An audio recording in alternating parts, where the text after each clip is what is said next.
Hello friends, welcome to my YouTube channel. I am Arbaz. तो आज हम लोग स्टार्ट करेंगे प्रश्नावली 8.1 का क्वेश्चन नंबर 1। बहुत आसान होने वाला और इम्पॉर्टेंट क्वेश्चन है, इसलिए आप इस वीडियो को अंत तक देखिएगा। तो चलिए स्टार्ट करते हैं। तो क्वेश्चन कह रहा है कि त्रिभुज ABC में जिसका कोण 20 समकोण है। तो चलिए सबसे पहले हम लोग एक त्रिभुज बनाते हैं और उस त्रिभुज में B को समकोण बताते हैं। तो चलिए बनाते हैं त्रिभुज को। तो हमने यहाँ पे त्रिभुज बना दिया है, त्रिभुज ABC, जिसमें 20 समकोण है। समकोण का मतलब 90 डिग्री होना चाहिए। अब आगे क्वेश्चन में कह रहा है कि AB A से B मतलब यहाँ से लेकर यहाँ तक का लेंथ लंबाई दिया हुआ है 24 सेंटीमीटर। मतलब 24 सेंटीमीटर कहाँ से कहाँ दिया हुआ है स्टूडेंट? तो A से B का जो लंबाई है वो 24 सेंटीमीटर दिया हुआ है और BC बराबर 7 सेंटीमीटर। B से C यहाँ से यहाँ ये 7 सेंटीमीटर लेंथ दिया हुआ है B से C। निम्नलिखित का मान ज्ञात करना है। उसके बाद यहाँ पे sin A cos A, second में sin C और cos C का मान ज्ञात करना है। तो हम लोग यहाँ जानते हैं एक त्रिभुज में 3 भुजा होती है और जैसे कि A से B का मान पता है 24 सेंटीमीटर, B से C का मान पता है 7 सेंटीमीटर, उसी तरीके से A से C का भी मान आपको पता होना चाहिए। तीनों भुजा पता होना चाहिए, उसके बाद फर्स्ट और सेकंड क्वेश्चन को आप कर पाओगे। तो चलिए हम लोग AC का मान निकालते हैं। और AC का मान कैसे निकालेंगे? पाइथागोरस प्रमेय से निकालेंगे।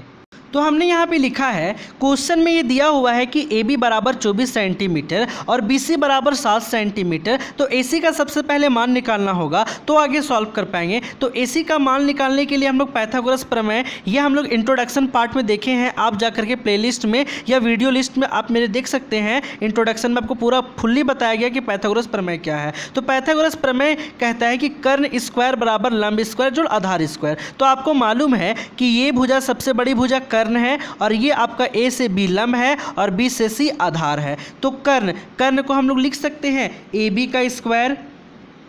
उसके बाद लंब के जगह पे लिख सकते हैं, लंब हमारा क्या है? ये हमारा कर्ण था A से C हमारा कर्ण था और लंब हमारा क्या है? A से B।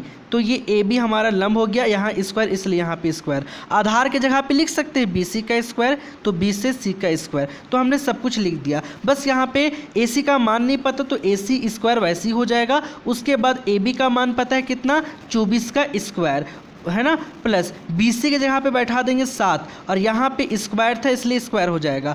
हमने आपको स्क्वायर नंबर में बताया था, वर्ग संख्या में बताया था कि यहाँ पे 24 का स्क्वायर 576 होता है। 24 का स्क्वायर 576 होता है और 7 7 49 होता है। अब उसके बाद हमने ये बताया था कि AC का स्क्वायर ऐसे ही रहने दो। अब 576 में से 49 को जोड़ दो तो यहाँ पे कितना आएगा? 625 आएगा। और आप ये बात अच्छे तरीके से जानते हो कि जब स्क्वायर बराबर के वो साइड जाता है तो रूट बन जाता है। तो AC बराबर आपका हो जाएगा रूट अंडर 625, रूट अंडर 625। अब यहाँ पे AC 625 किसका स्क्वायर रूट है? तो AC इज इक्वल टू, आपको मैंने बताया था कि 625 25 का स्क्वायर रूट है। तो यहाँ पे स्क्वायर रूट को कट करते हुए बाहर निकलेगा। तो AC का मान कितना आ गया स्टूडेंट? 25 सेंटीमीटर। तो आपको ये बात समझ में आ चुका है कि A से C तक का लेंथ कितना आ गया है?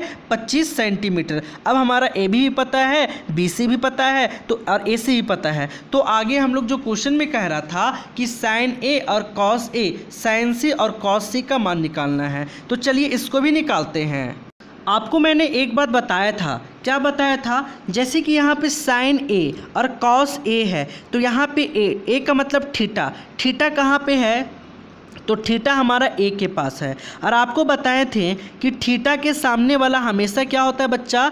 P होता है। क्या होता है? P मतलब लंब होता है। और 90 डिग्री के सामने वाला हमेशा क्या होता है? कर्ण होता है, जिसको हम लोग कहते हैं कर्ण। ठीक है, और बाकी बचा सो क्या हो जाएगा? आधार। यहाँ पे थीटा कहाँ पे था? तो A के पास था, उसके सामने P और 90 डिग्री के सामने वाला हमेशा कर्ण मतलब H कहते हैं और बाकी बचा आधार। अब हम लोग त्रिकोणमिति अनुपात में जानते हैं फॉर्मूला कि साइन थीटा बराबर होता है P बटे H। क्या होता है स्टूडेंट? P बटे H। और P का मान यहाँ पे कितना है? 7 और H का मान कितना है? तो 25 यहाँ पे। तो ये sin A का फॉर्म, यहाँ पे sin A का सॉल्व हो चुका। उसी तरीके से cos A मतलब cos A का जो मान उसके बाद स्टूडेंट कॉस ए, तो कॉस ए का जो मान होता है मतलब फॉर्मूला जो होता है वो होता है आधार बटे कर्ण मतलब b बटे h होता है।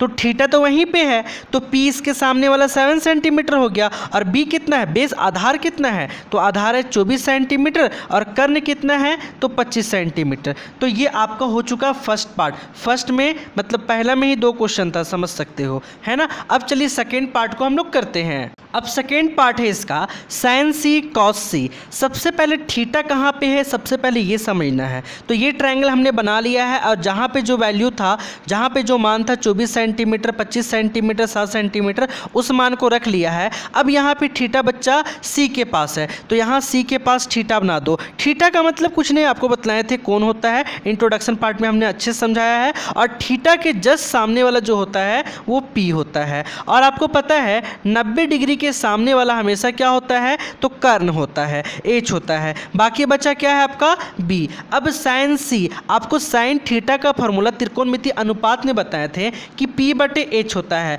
लंब बटे कर्ण होता है। तो पी यहाँ कितना है जरा देख के बताओ, तो 24 है। एच कितना है, तो एच है 25, तो 24 बटे 25 हो गया। उसी तरीके से कॉस सी, मतलब कॉस सी त्रिकोणमितीय अनुपात में फॉर्मूला होता है बी बटे एच, आधार बटे कर्ण, आधार बटे कर्ण। तो यहाँ पे थीटा तो सी ही के पास है, तो यहाँ पे बी है 7 और एच कितना है स्टूडेंट, तो 25 सेंटीमीटर। इस तरीके से साइन सी और कॉस सी का भी मान निकालिए। और जितना हमारा पार्ट था, है ना, मतलब कि यहाँ पे 2 क्वेश्चन था, है ना, पार्ट 1 पार्ट 2 दोनों को हमने बता दिया और इस क्वेश्चन को हमने अच्छे से एक्सप्लेन कर दिया। अगर अभी भी कोई डाउट हो तो प्लीज़ कमेंट सेक्शन में कमेंट ज़रूर करें।